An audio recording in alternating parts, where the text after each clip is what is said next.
क्या आपने कभी सोचा है कि इंसान किस हद तक अपनी सीमाओं को लांघ सकता है?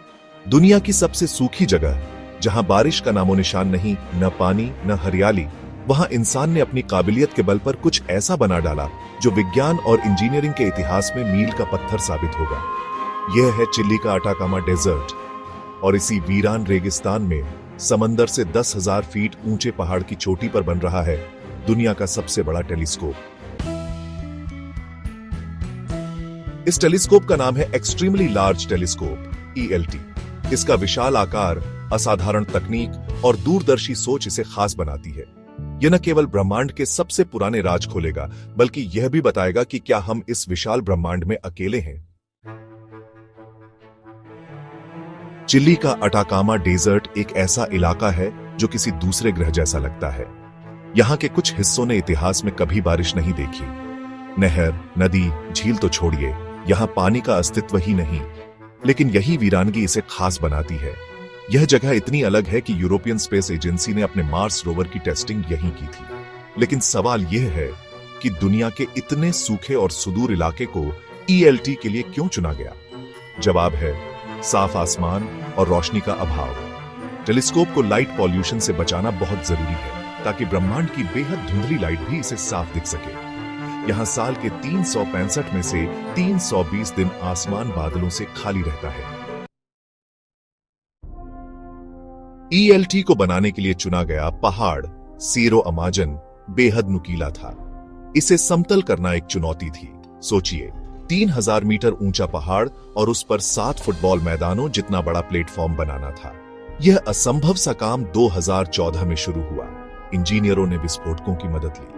पहाड़ की चोटी पर सुराख करके विस्फोटकों से उसे उड़ाया गया। इस प्रक्रिया में 47 लाख क्यूबिक मीटर मिट्टी हटाई गई। इतनी मिट्टी कि इससे 1911 ओलंपिक साइज के स्विमिंग पूल भरे जा सकते हैं। जब पहाड़ समतल हुआ तो एक नई समस्या सामने आई, सिंकहोल्स। विस्फोटों की वजह से जमीन अस्थिर हो गई थी। इंजीनियरों ने आर्टिफिशियल वाइब्रेशन की मदद से जमीन को स्थिर किया। यह प्रक्रिया 5 साल तक चली। अटाकामा का यह इलाका सिस्मिक जोन में आता है, जहां भूकंप का खतरा हमेशा रहता है। टेलीस्कोप के महंगे पार्ट्स को झटकों से बचाने के लिए हाइड्रोलिक शॉक एब्जॉर्बर्स का इस्तेमाल किया गया। ELT का डोम अपने आप में एक अजूबा है। यह इतना बड़ा है कि इसके अंदर स्टैच्यू ऑफ लिबर्टी भी खड़ा हो सकता है। इसका वजन लगभग 6000 टन है, यानी 2400 पिकअप ट्रक्स के बराबर। डोम को बनाने के लिए इसके हिस्सों को पहाड़ के नीचे बेस कैंप में तैयार किया गया। फिर रिमोट कंट्रोल ट्रक्स की मदद से इन्हें पहाड़ की चोटी तक पहुंचाया गया और क्रेन की मदद से इन्हें जोड़ा गया। आपने सुना होगा कि जब हम किसी दूर के तारे को देखते हैं तो उसका अतीत देख रहे होते हैं। रोशनी की गति सीमित होती है।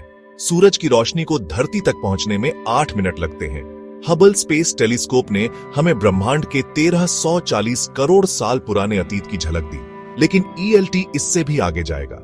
इसका 39 मीटर का विशाल मिरर हमें 1350 करोड़ साल पीछे ले जाएगा, यानी हम बिग बैंग के 30 करोड़ साल बाद की तस्वीरें देख पाएंगे। यह टेलीस्कोप उन लाइट्स को कैप्चर करेगा जो आज तक किसी ने नहीं देखी। ELT की सबसे रोमांचक क्षमता है एक्सोप्लैनेट्स की डायरेक्ट फोटोग्राफी। ये वे ग्रह हैं जो हमारे सौरमंडल के बाहर मौजूद हैं। यह हमें बताएगा कि वहां का वातावरण कैसा है, क्या वहां पानी है, ऑक्सीजन है, या कोई ऐसी सभ्यता जो प्रदूषण पैदा कर रही हो। इस टेलीस्कोप की लेजर बीम्स 90 किलोमीटर ऊपर सोडियम एटम्स को एक्साइट करके एक आर्टिफिशियल स्टार बनाती है।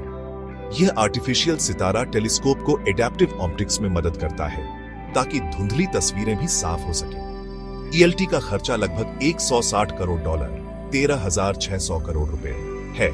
यह लागत दुनिया की सबसे ऊंची इमारत बुर्ज खलीफा के बराबर है। लेकिन यह महज पैसा नहीं, बल्कि इंसानी हिम्मत और जिज्ञासा का प्रतीक है। 2039 में यह टेलीस्कोप पूरी तरह तैयार होगा और तब शायद यह सवाल का जवाब दे पाएगा, क्या हम इस ब्रह्मांड में अकेले हैं? तो क्या आपको लगता है कि इंसान की इच्छा शक्ति के आगे कुछ भी असंभव है? यह कहानी दुनिया के हर कोने तक पहुंचनी चाहिए, क्योंकि यह हमारे अस्तित्व से जुड़े सबसे बड़े सवालों का जवाब देने जा रही है।